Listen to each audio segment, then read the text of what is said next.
The U.S. Ambassador to Lebanon, Dorothy Shea, first of all, welcome on OTV. Thank you, Joelle. It's nice to meet you virtually, and I'd like to extend greetings from the U.S. Embassy to your viewers as well. Same here, thank you. How does the United States assess the financial rescue plan prepared by Lebanese government and the negotiations with the IMF? Well, we've seen the government's economic rescue plan. It's very ambitious. And we think that the start of negotiations with the IMF is a necessary and welcome first step. But a lot of hard work is going to remain to be done. Implementation of the reforms that they've laid out in their plan is what's going to be key to really getting Lebanon's economy back on track. It's going to require that the government build a coalition to take the ideas that are laid out in the plan and turn them into reality.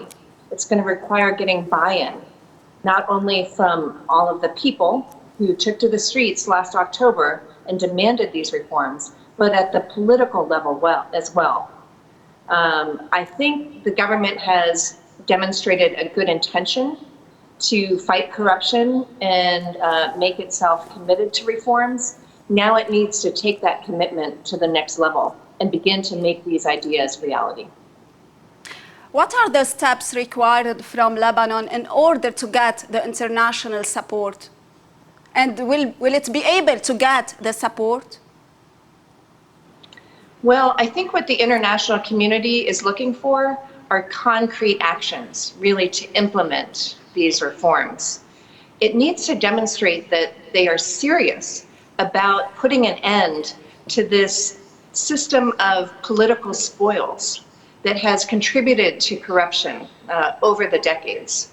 And, you know, it's easy to say and much harder to do.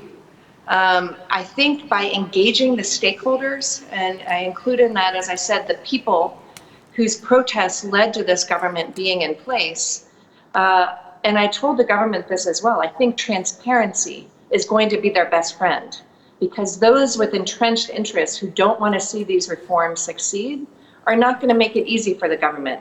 But the people want to see these reforms succeed.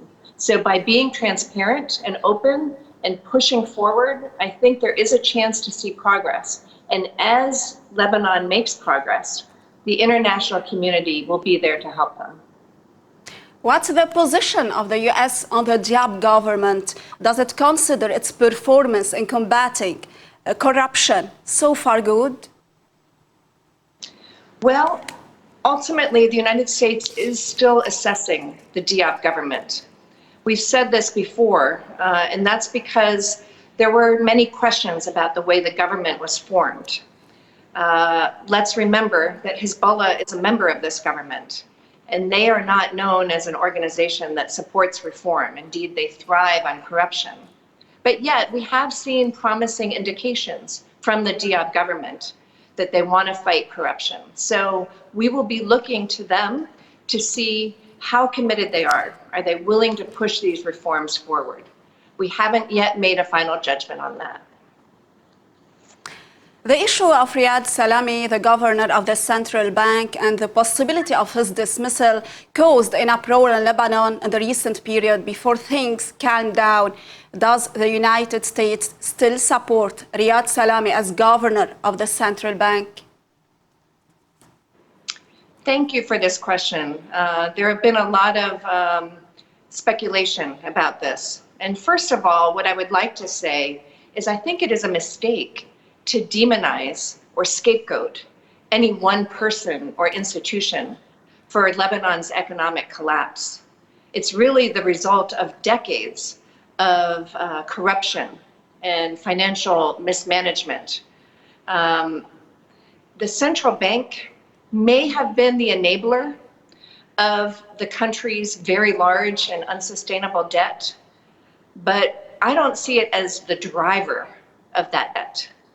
Those with entrenched interests in the spoils of the political system, those who allowed the country to bleed out money, whether in the electricity sector, for example, or depriving the revenue that the government was due through their exploitation of customs. Those are the kinds of people who are responsible for the economic catastrophe that we're facing today. But getting back to your question about the central bank appointments, they are ultimately a sovereign matter for the government of Lebanon to decide.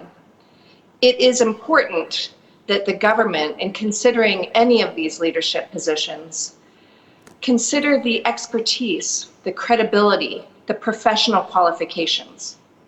Now, in the case of Riyad Salameh, the United States has worked very closely with him over the years, and he enjoys great confidence in the international financial community. As I said, ultimately it is a decision, however, for the government to decide. If the international financial community does not have confidence, however, in the leadership of your government's top financial institutions, then I think you're not going to see the inflows of investment and the inflows of cash, quite frankly, that the economy so desperately needs. What's the accuracy of what was leaked that during your visit to Lebanese officials, especially Hassan Diab and Wabassil, you left a strict and direct message that the dismissal of Riyad Salameh is a red line, sure, for Washington? Yeah, I've described, quite frankly, what our policy is as the U.S. government vis-a-vis the central bank. And I don't like to comment really about my private diplomatic exchanges. What I will say is most of the speculation that I've read in the media is fabrication. It does not reflect the kind of nuance that we often have in diplomatic discussions. What I have been doing as a relatively new diplomat on the ground here in Lebanon is what any new ambassador would do. I've been putting myself out there trying to meet the full range of your country's leaders in the government, your political leaders, societal and religious leaders. And this really helps me form impressions about the country and the government as a whole. Understood. There is information that the United States wants Lebanon to collapse economically, and this is why they're preventing Riyad Salameh from interfering to prevent a further devaluation on the Lebanese pound. Is this correct? This is utterly false, and it's preposterous, and I really have to challenge who is putting that kind of story out there. I mean, consider how much the United States has invested in Lebanon over the years. Just last year, in 2019, the United States contributed over $753 million in assistance. That was development assistance, humanitarian assistance, and security assistance.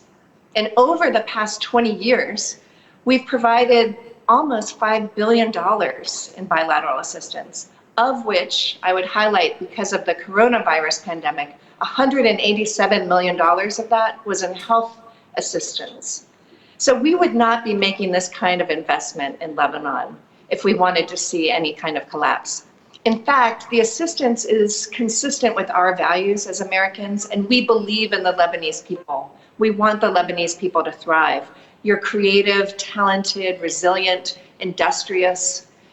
And right now, you and your country are going through a hard time. So on top of all that assistance, we've actually added more assistance. Just last month, we announced $13.3 million in new assistance, very much targeted at helping your most vulnerable populations confront the economic and other hardships associated with the coronavirus pandemic. In addition to that, our colleagues at USAID took $16 million that had already been programmed for Lebanon, and they pivoted that assistance so that they could be responding really at the front lines, trying to help people get through this pandemic. Private sector, educational, health. And then next week, to give you a teaser, we're going to be announcing some new assistance to help some scholarship recipients who are studying at the American University in Beirut and the Lebanese American University. We're going to help them pay their tuition fees, because in this economy, it's gotten so much harder for students to make those tuition payments. So all of that really demonstrates our commitment to Lebanon's success. Good news. Some say that what the United States wants is the head of Hezbollah, or at least Hezbollah's weapon, in exchange for ending the stifling economic and financial blockade of Lebanon. Any comment? Yes, I would like to comment on that. And I'd like to start by questioning the premise of the question, because there is no economic or financial blockade. I presume that what you're really getting at are U.S. sanctions. And U.S. economic sanctions are targeted at terrorist organizations and those who materially support them. And then there's another basket of sanctions that go after those who are thoroughly corrupt.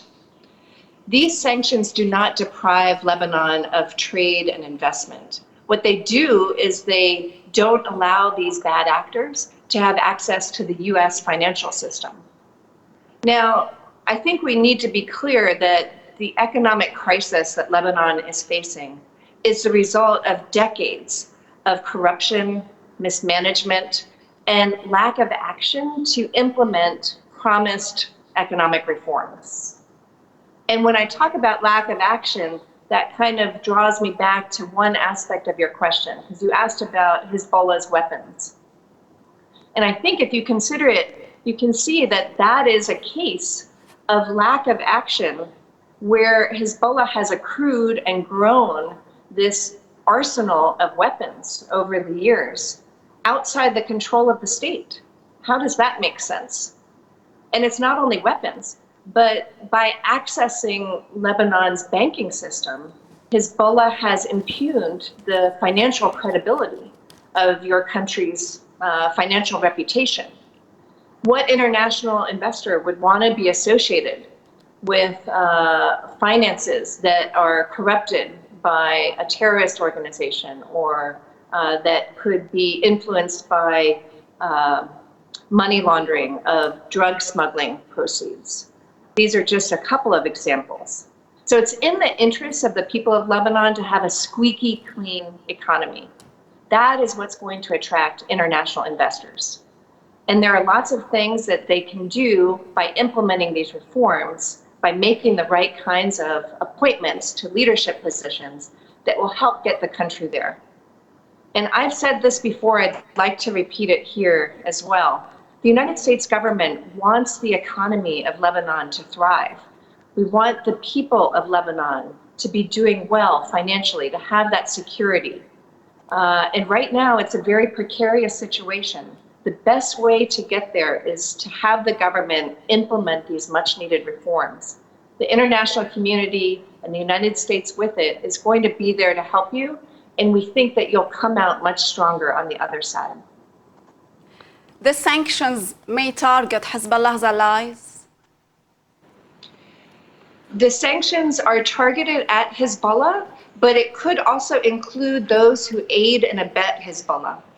There is also going to be a new category of sanctions that comes into play on June 1st that goes after those who have been really killing civilians in Syria. There may be some parties here who are implicated in that basket of sanctions as well. Ambassador Shea, thank you for this special interview. Big pleasure to have you on our screen, on OTV especially. I thank you for the opportunity, and I look forward to meeting you in person one day. Same here. Thank you very much. Thank you.